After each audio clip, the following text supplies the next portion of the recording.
Public finance economist E.J. Antoni. E.J., thanks for joining us.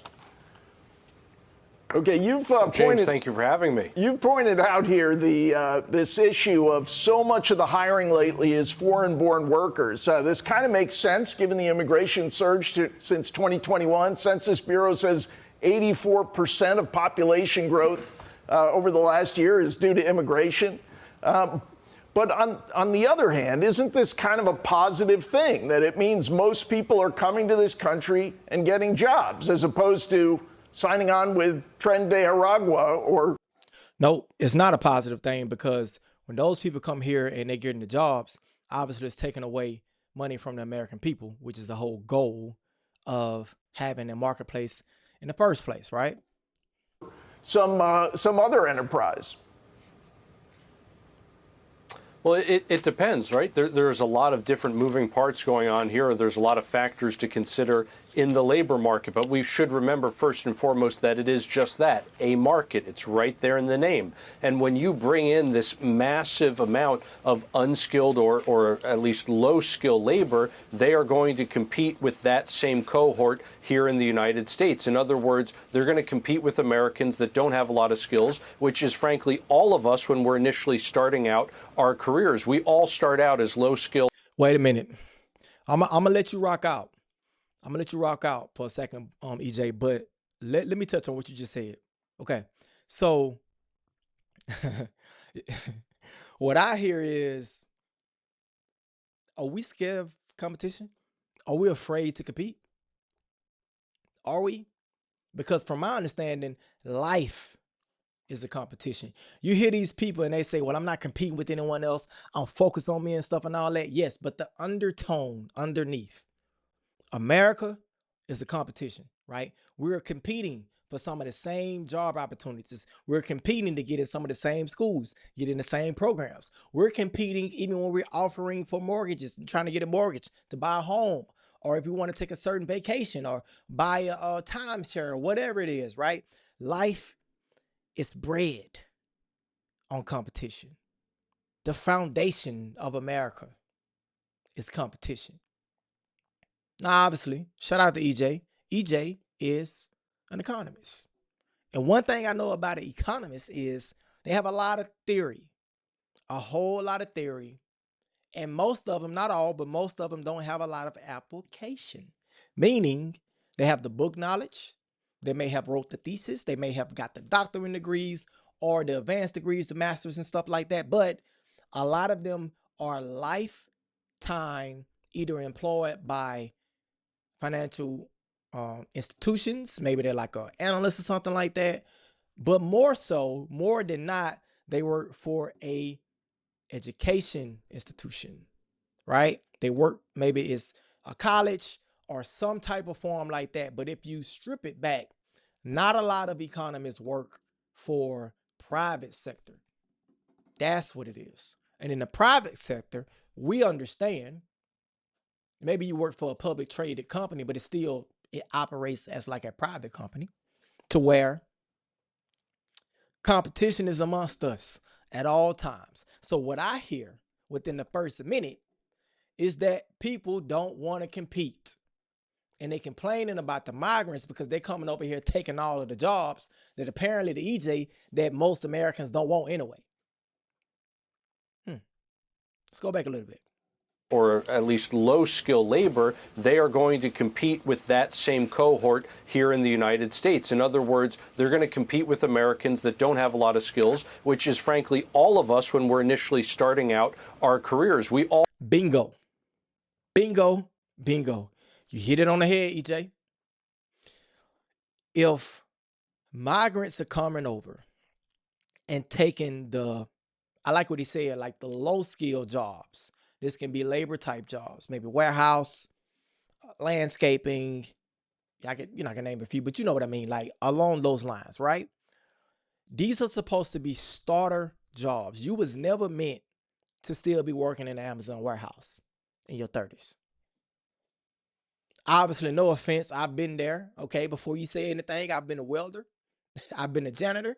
I've been a teacher. I've been a bartender. I've had so many jobs. before I got into cybersecurity, okay, to where I understand, even when I was working at Walmart, I was working in the meat department, making $14, $15 an hour. That's a job that is best for like a college student or someone who's just starting off. 14, 15, even 20, even $25 an hour in these times, 50K a year is not enough to take care of yourself and the family. So you hit it right on the head. These are supposed to be entry level jobs. I'm gonna go back. I'm gonna let you rock out, EJ. I'm not gonna stop you again. Let's go. Low skill labor, they are going to compete with that same cohort here in the United States. In other words, they're going to compete with Americans that don't have a lot of skills, which is frankly all of us when we're initially starting out our careers. We all start out as low skill or no skill labor. And this is a big reason why you have so many millions of able-bodied young men in this country who are choosing not to participate in the labor market. They are facing such stiff, low-wage competition that for a lot of them, it's just not worth it. That's especially true in an environment like we have coming off of the Biden administration where they expanded welfare. Not only I'm talking expanding welfare in terms of how much you can get on different programs like food stamps, but also greatly expanding who is eligible for those programs and also removing basic things like work requirements. Oh, can we just now let me tell you something. let me tell you something. Good point. Good point. You think about welfare, when you think about food stamps, when you think about government assistance, right? In terms of being eligible for those things, it used to be solely, right? The whole point was to help, like, I'm gonna just keep it 100. It was supposed to help like single mothers and stuff kind of make up the gap or close the gap between maybe not being married, maybe not having a man in the home and stuff. And it's supposed to be a short-term reprieve until you get to a better space financially. That's what it's supposed to be about. Even if you look at some of these programs, like so the city I'm from, they have certain programs to where it's called like HUD programs, so HUD housing. So where you can stay there for like 2 years, and doing that 2 to 3 years, they work with you to work on your credit, to improve your skills, maybe, help you pay for college and stuff, to put you in a better position to where you can now go out and stand on your own and go purchase a home for the first time. Those different programs. I'm gonna tell you what people do though, because I have family members, and some of them may be watching this. I got to keep it 100. I have family members who are going to be on this government assistance for a lifetime. Why is that relevant to this conversation? Because I don't want to hear that. I don't want to hear that. I don't want to hear it because there's a lot of competition in the marketplace. People are just checking out. Checking out? Checking out of what? You checking out of the marketplace, that means you checking out of competing, which means you checking out of winning. That ain't how I operate. I don't want to hear none of that weak ass shit. No, I don't want to hear that. Nope, nope, no. No grown, able-bodied man who does not have a disability, who is not like physically, if you're physically capable of getting up and going out there and making it happen, I don't want to hear none about, oh, it's hard. It's just, oh. Bro, where are you from? Who raised you, bro? What's wrong with you? What do you mean it's hard? Of course it's hard. Obviously, if you don't have a lot of skill, why would they pay you $100K for something they can pay somebody to do for $40K? It doesn't make any sense. Obviously, you have to make yourself more valuable. There's too many free resources out here. You know what the thing that a lot of people sleep on? A lot of people sleep on, I'm going to tell you right now, a library card. Why is that important? Because a library card here, local to where I live, they also give you access to LinkedIn Premium. They give you access to LinkedIn Learning, to where you can learn different skills and stuff. The ISC Squared organization, which is a cybersecurity organization, they have a free entry-level certification that you can take, and they give you a fucking voucher to pay for the exam so you can get your first certification and break into cybersecurity. I don't want to hear no excuses. I don't want to hear it. Nope. And EJ, I like your suit. I probably would have went with a different, get up in terms of shirt. I would have changed the shirt. Would have had the white shirt. I would have put maybe like a turquoise tie, or maybe like a purple tie, something neutral. Purple ties are awesome, right? Maybe something like yellow, because I don't want to put on blue or red. I don't want to be anybody to thinking the thing, but I would have changed up the fit a little bit. But you look worried, Jay. You look concerned. Don't let these guys stress you out. I don't care what your studies tell you. These niggas are lazy, man. They're lazy, and they don't want to get up and go out there and get it. That's what the problem is. I don't want to listen. Listen, fellas. Listen to me. Listen. No one is coming to save you. No one is coming to save you. If the layoffs of the federal workers is not proof that no one is coming to save you, if the cutting back of what you see certain spending and stuff like in USAID and the FEMA and all that, if you're not paying attention, I need you to get your head out of the sand. You're not an ostrich.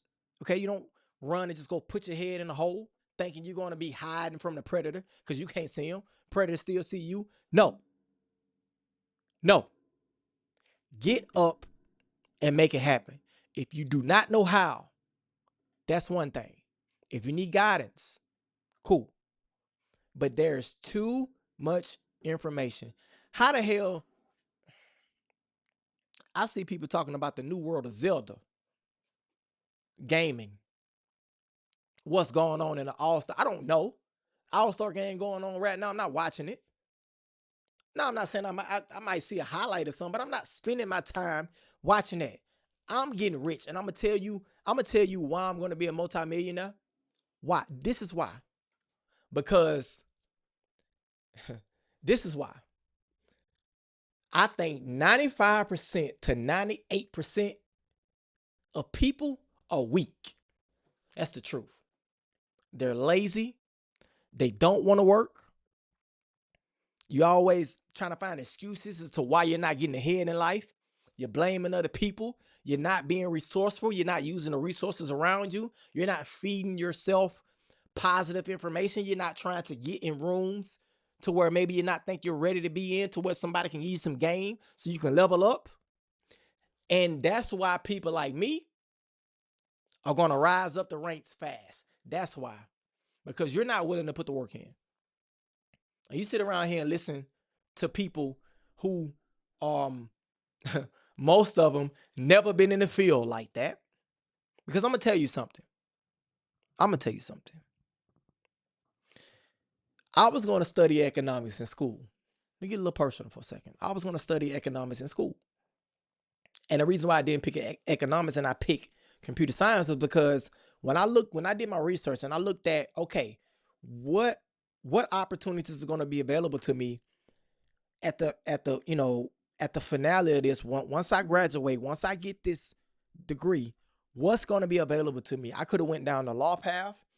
If I was a little younger, maybe I would, finish all the way and become a lawyer, but I decided, you know what? Nah, I'm 36 right now. I'm a year into school.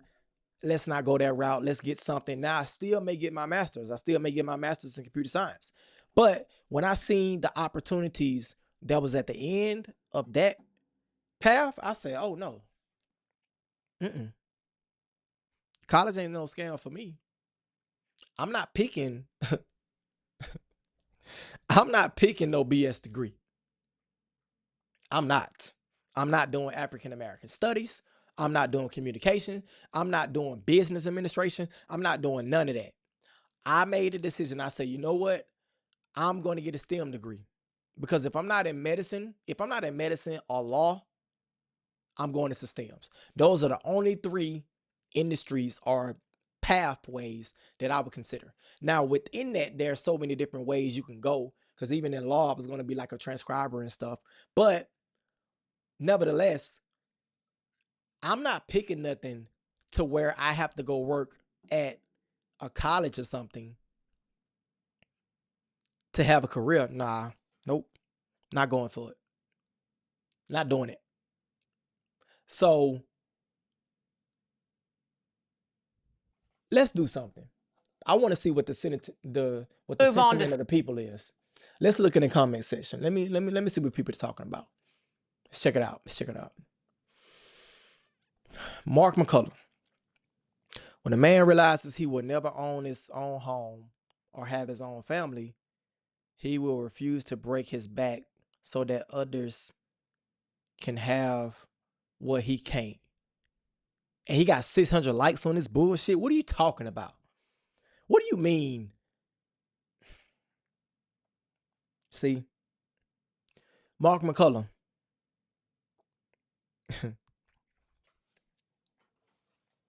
You got to first want to be successful for you.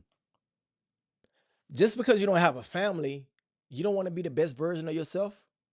Like you'll rather, like, you don't want to see what's possible. You don't want to see what you can accomplish. Just because he would never own his own home. Who said? What are you talking about?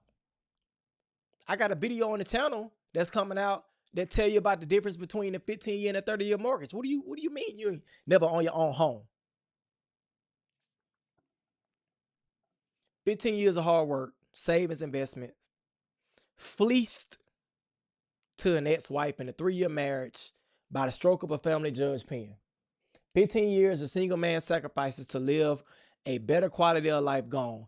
This generation of young men have smartened up. No, they haven't. No, they haven't, because guess what? When you decide, now I get the whole divorce thing and all that. You know why I'm not worried about divorce? I don't give a damn if I ever get divorced. I don't care if my wife take everything. She can take the retirement, the house, the car. She can get $10,000 a month in alimony. It wouldn't make me no never mind. If I lost everything today, everything, and I had to start off from square one, I'll be back up in 6 months. Back up and running in 6 months.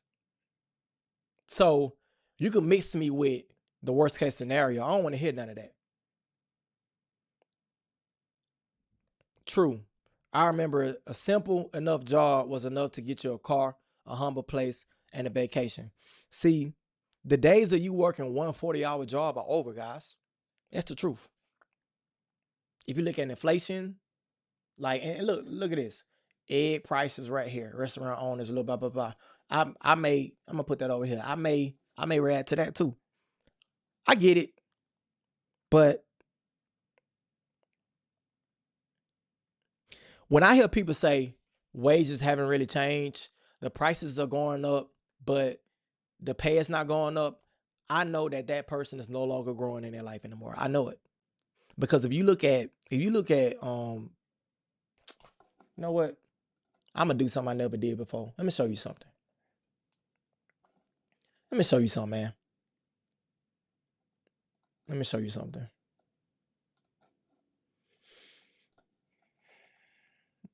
I'm gonna just pull up. Oh, I'm gonna pull up a couple examples because I wanna illustrate to you something, right?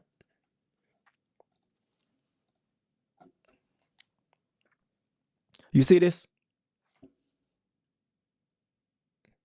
Microsoft, software engineer, salary, 121,000, stock, 27,000, bonus, 13,000. This is fresh out of school. Fresh out of school. Or you say, well, I'm not that. Okay, cool. You know what? You're right. You're right. Okay. You know what? You're right. Because everybody can't, everybody doesn't have a degree, and you know what I'm saying? Nobody want to go back to school, and college is a scam and all that, right? Okay. That's cool. Let's check something out real quick. No, don't sign in. Look at this. What does it say right here? What does it say? Associate Software Engineer Technology Development Program. Summer 2025, Atlanta. $90,000. Seasonal, right? Let's go down. Blah, blah, blah. Let me get this out the way real quick. I want to show you something.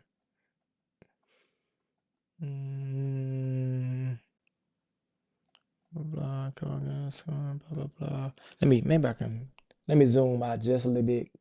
Maybe it's a little too close. I wanna I wanna find the experience. You know why I can't find the experience? You know why? I just seen it, but you know why? All right, perfect. I'm gonna tell you why. Because this is a program. They'll bring you in. It say graduates of the TDP, the Technology Development Program, are placed in individual associate software engineers roles across the digital and data at Cargill. All right, cool. Let's see if they here. Cause I mean, I don't, I'm looking at this with you real time. So they're not in levels. Cargill, software engineer salary. Okay.